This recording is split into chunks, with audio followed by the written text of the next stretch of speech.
한 가정에 두 가족이 살고 있었어요. 한쪽은 위층에서 아주 평범하게요. 근데 다른 한쪽은 아무도 모르는 곳에 있었습니다. 24년 동안 대체 무슨 일이 벌어지고 있었던 걸까요? 오늘은 전 세계를 충격에 빠뜨렸던 오스트리아 실화 사건을 이야기해볼게요.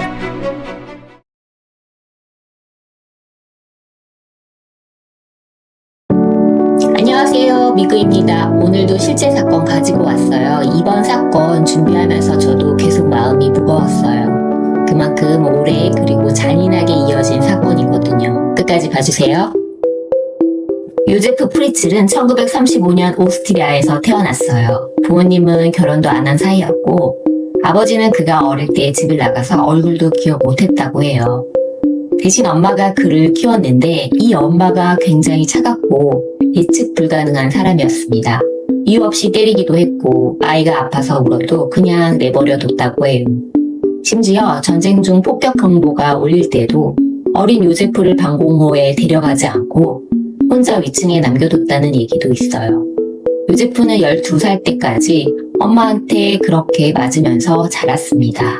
요제프는 커서 전기기술자가 됐어요. 21살 때 로즈마리 바이어라는 여성을 만났습니다. 처음에 그녀가 좀 주저했다는데 요제프가 끈질기게 구애해서 결국 1956년에 결혼했습니다. 7명의 자녀를 뒀고 그중 막내가 1966년에 태어난 엘리자베스였습니다. 요제프한테는 결혼 전에 강간 전과가 있었어요. 징역형까지 살았던 전력이었죠. 근데 오스트리아 법이 15년 이하 징역형을 일정 기간 지나면 기록을 지워주었대요. 그래서 아무도 모른 채로 그는 평범한 가장 행세를 하며 살아갈 수 있었던 거예요. 요제프는 아내한테도 자식들한테도 굉장히 권위적이고 폭력적이었어요.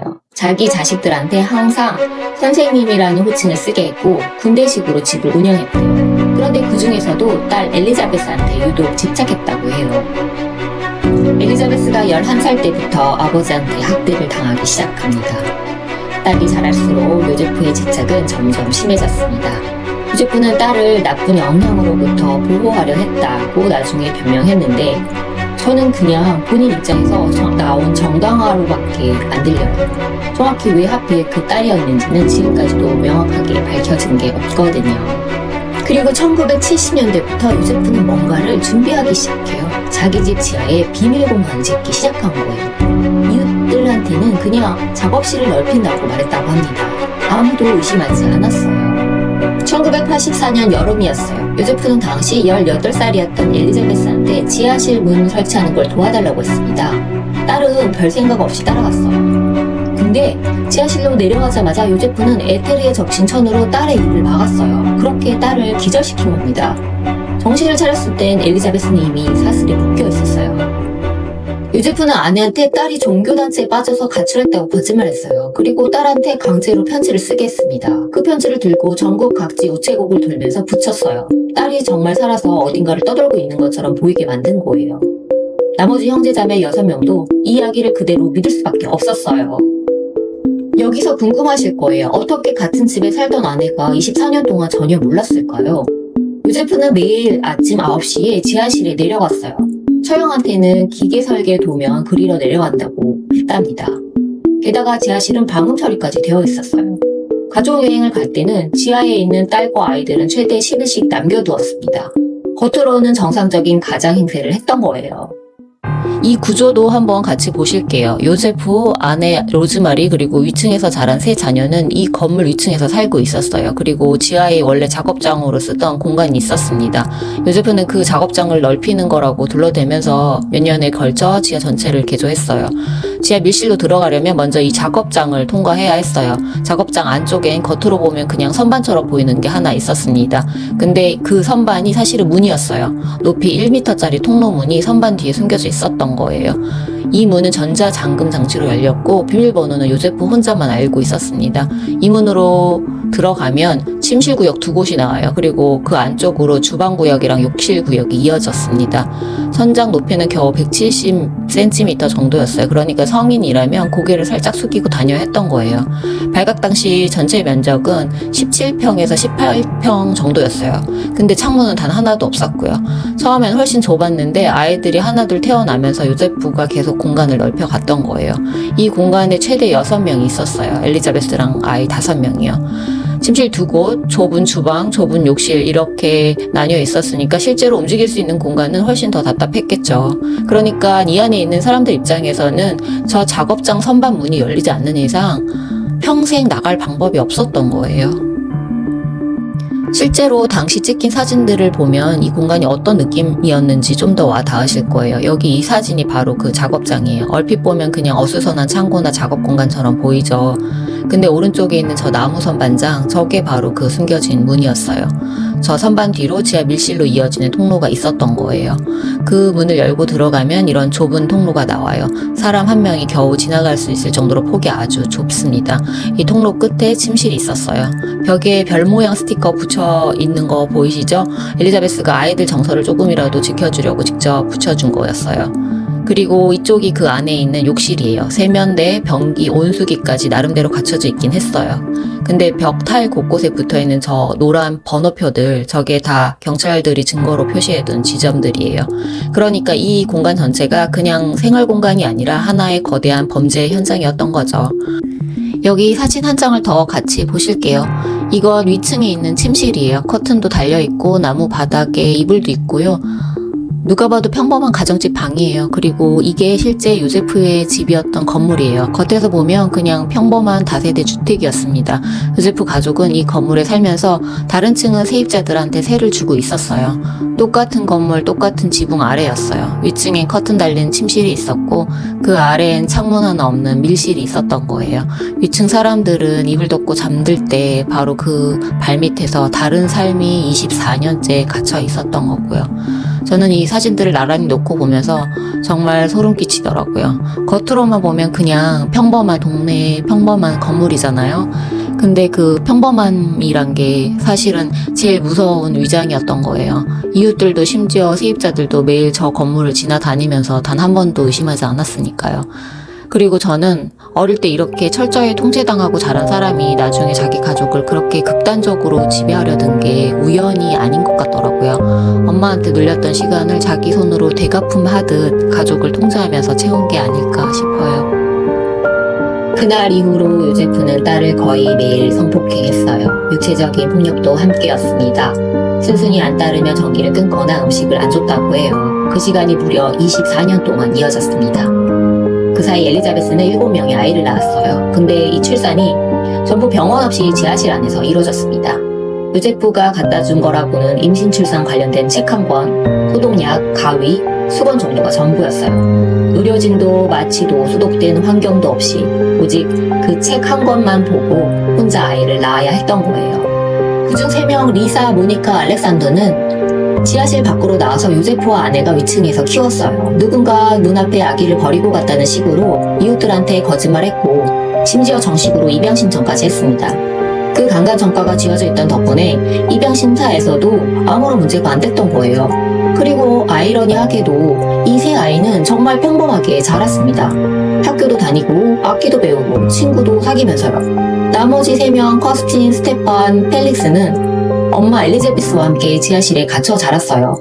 평생 햇볕 한 번을 못 봤던 거예요. 난방도 온수도 없는 환경이었고요. 그나마 엘리자베스가 벽에 꽃이랑 별, 태양 그림을 그려서 아이들 정서를 조금이라도 지켜주려고 했답니다. 그리고 아이 한 명은 태어난 지 며칠 만에 목숨을 잃었습니다. 1996년 쌍둥이가 태어났는데 그 중에 마이클이라는 아기가 호흡곤란을 겪었어요. 근데 요제프는 병원에 데려가지 않았습니다. 결국 아기는 그렇게 세상을 떠났고 요제프는 시신을 소각로에서 태워버렸어요. 나중에 제대로 된 치료만 받았어도 살릴 수 있었다는 결론이 나왔다고 해요. 이게 바로 나중에 방치에 의한 살인 혐의로 다뤄진 부분이에요. 한 집에 아내랑 다른 자식들도 같이 살고 있었잖아요. 심지어 세입자들까지 있었대요. 근데 이 모든 게 그 사람들 발밑에서 24년 동안 벌어지고 있었다는 게 저는 아직 믿기지가 않더라고요. 시간이 흘러 2008년이 됐어요. 지하실에서 자란 첫째 딸 커스틴이 심각하게 아프기 시작했습니다. 심장, 폐, 간이 다 망가진 상태였어요. 상태가 너무 안 좋아서 결국 병원으로 옮겨야 했어요. 이때 엘리자베스는 집 24년 만에 처음으로 지하실 밖으로 나올 수 있었어요. 딸을 간호하기 위해서였죠. 근데 담당 의사가 뭔가 이상하다고 느꼈어요. 그렇게 딸을 사랑한다는 엄마가 왜 아이를 이 지경까지 방치했는지 앞뒤가 맞지 않았던 거예요. 결국 의사는 경찰에 신고했습니다. 경찰이 조사를 시작했고 2008년 4월 26일 엘리자베스는 마침내 모든 걸 털어놓습니다. 아버지가 24년 동안 자신을 감금했다고요. 경찰이 이 집을 덮쳤고 그날 요제프는 체포됩니다. 재판은 2009년 3월 오스트리아 장크트펠텐에서 열렸어요. 처음에 요제프도 일부 혐의만 인정했어요. 특히 아이 한 명을 죽게 한 부분은 끝까지 부인했습니다. 근데 재판 도중 엘리자베스가 24년간 겪은 일을 담은 11시간짜리 영상 증언이 법정에서 재생됐어요. 그걸 지켜보던 요제프의 표정이 점점 무너져 내렸다고 해요. 결국 다음날 그는 모든 혐의를 인정합니다.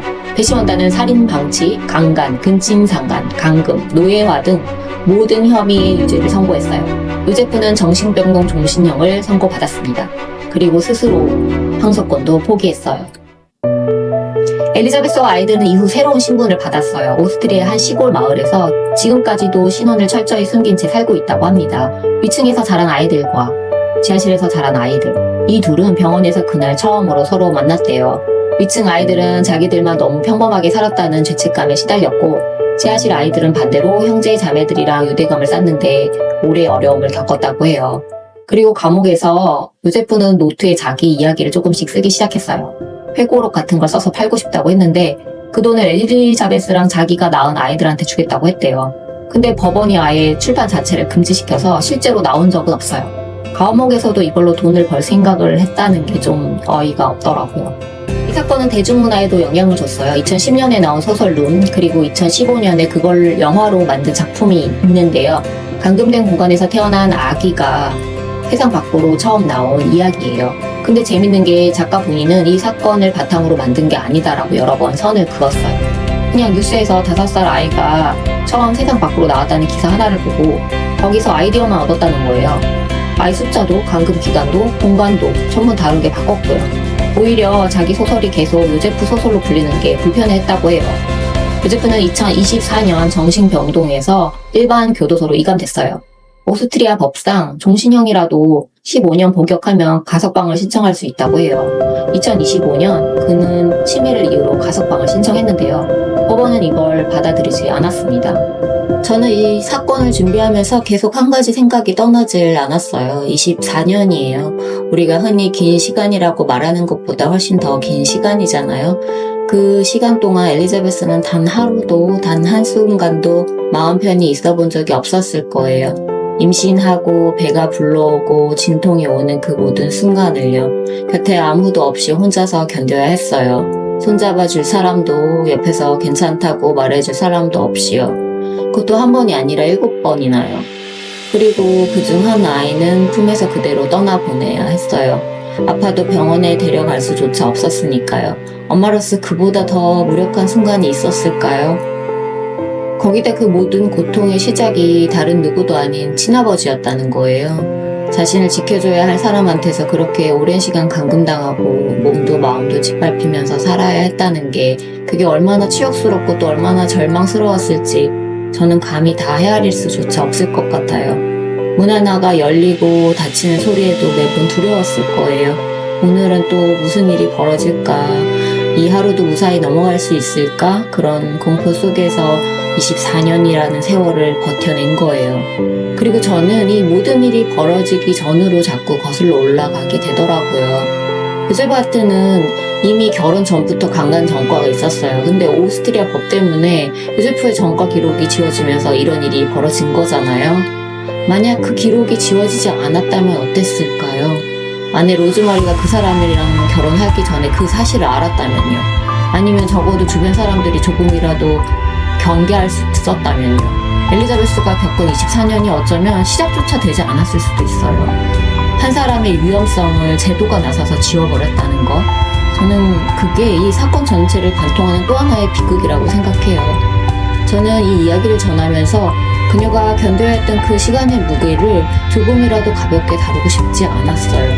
그 세월을 버텨낸 사람이 있다는 것, 그리고 지금은 그 어둠에서 벗어나 살아가고 있다는 것, 그것만으로도 이 이야기는 끝까지 기억될 가치가 있는 것 같아요. 세상에서 제일 안전해야 할 곳이 사실은 제일 위험한 곳이었다는 게 이 사건을 더 오래 기억하게 만드는 것 같아요. 여러분 이 사건 어떻게 보셨나요? 댓글로 여러분의 생각도 남겨주세요. 오늘 영상 재밌게 보셨다면 구독이랑 좋아요 부탁드려요. 다음에 더 흥미로운 사건으로 찾아올게요. 끝까지 봐주셔서 감사합니다.